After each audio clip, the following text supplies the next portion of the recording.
I needed to be loved and adored and respected, and I needed to have a purpose. And I didn't have that until I met Charles Manson and family.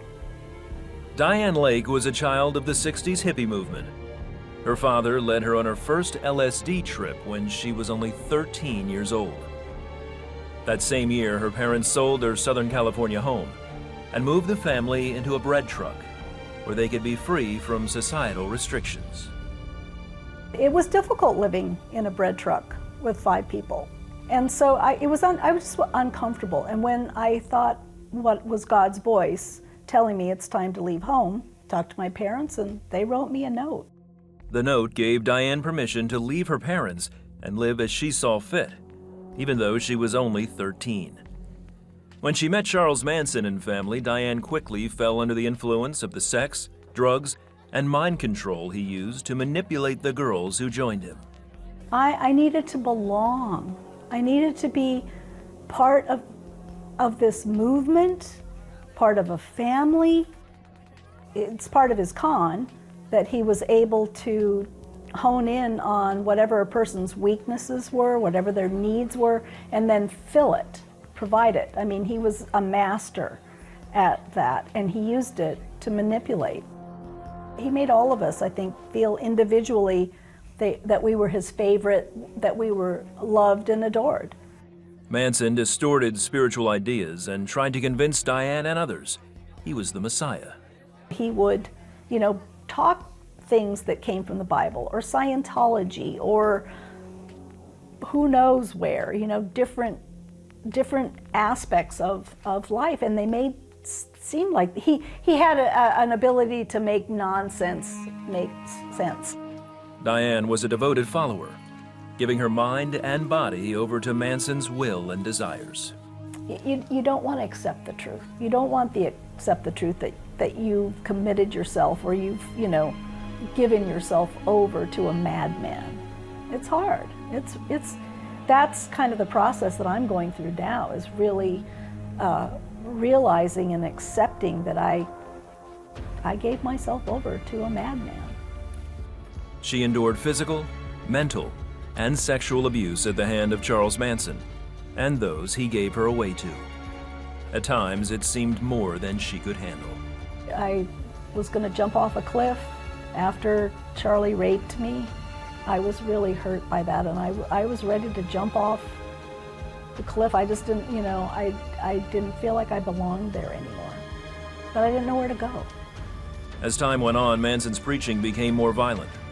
He taught the family how to use a knife to prepare for helter-skelter, a race war he said would soon be coming. In order to protect myself or to avoid being killed, I was going to have to kill. But I didn't realize that, and was he training us to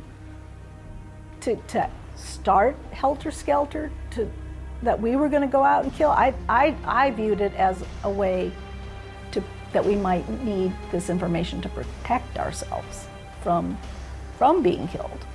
But a short time later, Diane learned Tex Watson and other Manson family members had taken part in a grisly murder spree, killing actress Sharon Tate and several others. It didn't make sense. These people that I had loved had murdered people. There was a certain amount of glee, giddiness, detachment.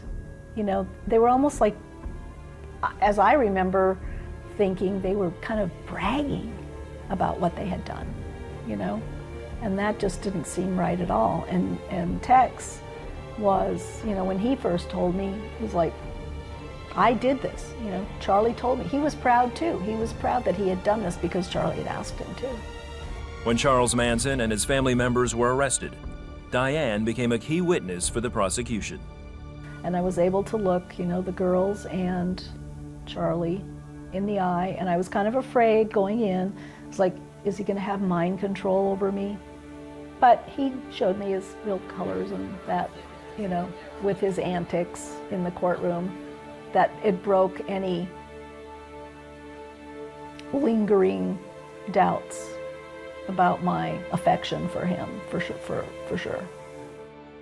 After the convictions, Diane was able to rejoin society and eventually became a Christian, where she found her true purpose and identity. She now says that her survival was only by God's love and grace. Jesus is a servant. He's a servant leader. He loves us no matter what, you know, and he's there to hold us up with the dirty face and the tears. I really feel like he was holding me in the palm of his hand, and, you know, I just thank God for seeing me through, and that's why, you know, I want to share that with people. I didn't want it to be a secret anymore. It was a dark, dark episode in American history, but I survived, I prevailed, you know, and I want to bring some light into this whole dark era. In her book, Member of the Family, she says she believes God was with her through it all and gave her the grace she needed to move past her time in the Manson family.